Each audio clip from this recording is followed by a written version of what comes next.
در حالی که تعداد زیادی مهاجران توجیک در تلاش بازگشت به وطن هستند، روسیه به مهاجران کره نیاز دارد و برای جلب بیشتر آنها هوسمند است. در این باره ولادیمیر پوتین رئیس جمهوری روسیه در حاشیه یک جلسه حکومتی اظهار نظر کرده است. روسیه برای تاجیکستان تا هنوز بزرگترین کشور مهاجرپذیر باقی میماند و به اطلاع مقامات این کشور بیش از 1 میلیون نفر از مهاجران توجیک در آنجا کار میکنند. همکارم عبدالله اشورف این موضوع را تحقیق داشت و حالا با ما در استودیو است.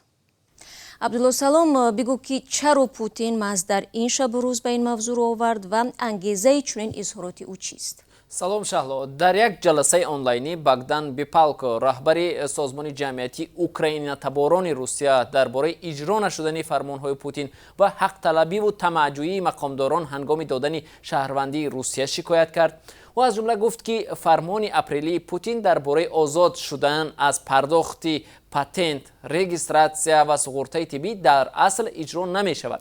ضمناً مهاجران تاجیک نیز از اجرا نشدن این فرمان پوتین شکایت دارند و رادیوی آزادی از مهاجران دهها شکایت به این مضمون میگیرد که میگویند کاردهان از آنها طلب دارند پول پاتنت را پردازند، در حالی که از ماه مارس تا ایون آنها از پرداخت پول پاتنت آزاد بودند.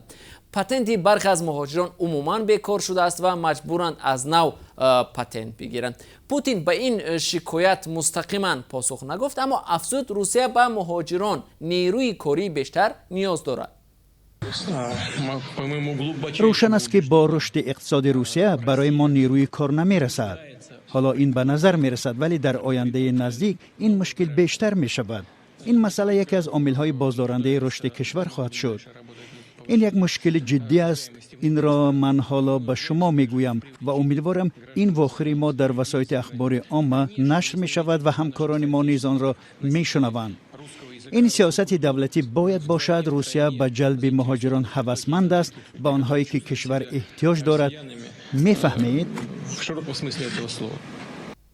خب گفته های پوتین رو شنیدیم. آیا پس از این گونه اظهارات می شود انتظار بود که روسیه درهایش رو برای مهاجران بیشتر می‌گشاید و شرایطی بود و باشی آنها سبکتر می شود؟ عبدالله، با باز شدن مرزها و عادی شدن روا، طور کارشناسان میگویند شهلا موج مهاجران از تاجیکستان به روسیه و دیگر کشورها سرازیر خواهد شد، اما به گمان است که وضع مهاجران و شرایط آنها بهبود یابد. خیرالله میرسیدوف، خبرنگار تاجیک که بارها درباره وضع مهاجران گزارش داده است، میگوید وضع مهاجران به نخواهد شد، چون بنابر تماجویی پلیس و مقامات مهاجرت کاردهندگان در روسیه هوسمند نیستند که مهاجران را قانونی به کار بگیرند و از نیروی ارزانی کار آنها سوء استفاده میکنند. با این وجود بنابر آمار مقامات تاجیک در روسیه حدود 0.5 میلیون و به معلومات مقامات روسیه بیش از 1 میلیون مهاجری کاری تاجیک فعالیت دارند.